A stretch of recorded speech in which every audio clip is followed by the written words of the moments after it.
మరి ఈరోజు కేంద్ర ప్రభుత్వం తీసుకొచ్చినటువంటి 4 లేబర్ కోడ్లు వ్యతిరేకంగా అదే విధంగా ఉపాధి హామీ పని యథావిధిగా కొనసాగించాలని, అదే విధంగా కార్మికులు అనేక సంవత్సరాలు పోరాడి తెచ్చుకున్నటువంటి హక్కులను ఈరోజు సాధించుకోవడానికి కేంద్ర ప్రభుత్వం తీసుకున్నటువంటి అనేక మార్పులపై ఈరోజు దేశవ్యాప్తంగా కార్మిక సంఘాల ఆధ్వర్యంలో సమ్మె జరగబోతుంది.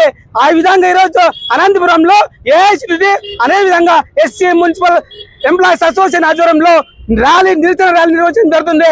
మరి ఖబర్దార్ నరేంద్ర మోడీ ఇప్పటికైనా తెలు తెరవి ఈరోజు దేశవ్యాప్తంగా కార్మికులు రోడ్లపై తిరుగుతున్నారు. ఈరోజు దేశవ్యాప్తంగా కార్మికులు రోడ్లపై అడుగుతున్నారు.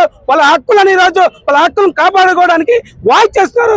కాబట్టి ఇప్పటికైనా కేంద్ర ప్రభుత్వం గుర్తుంచుకోవాలి. తక్షణమే ఏవైతే కేంద్ర ప్రభుత్వం తీసుకొచ్చినటువంటి 4 లేబర్ కోడ్స్ వెనుక తీసుకోవాలని మేము డిమాండ్ చేస్తున్నాం. నా పేరు సి తిరుపాలు, ఎస్సీ మున్సిపల్ వర్కర్ల అసోసియేషన్ గౌరవాధ్యక్షులు.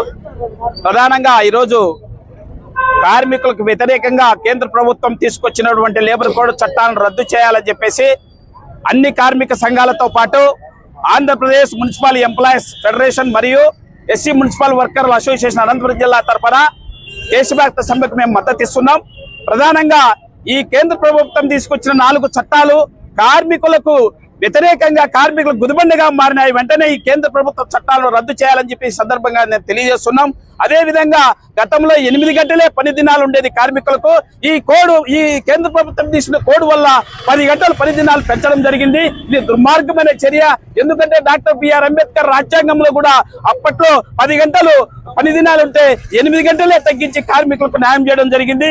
ఈ చట్టాలన్నీ రాజ్యాంగ విరుద్ధమని మేము భావిస్తున్నాం. కాబట్టి కేంద్ర ప్రభుత్వం వెంటనే ఈ 4 లేబర్ కోడ్ చట్టాలను రద్దు చేయాలా. లేని పక్షంలో రాబోయే రోజుల్లో అన్ని కార్మిక సంఘాలు కలిపి కేంద్ర ప్రభుత్వానికి కార్మికులంటే ఏమనేది తుది చూపిస్తామని చెప్పి ఈ సందర్భంగా మేము తెలియజేస్తున్నాం.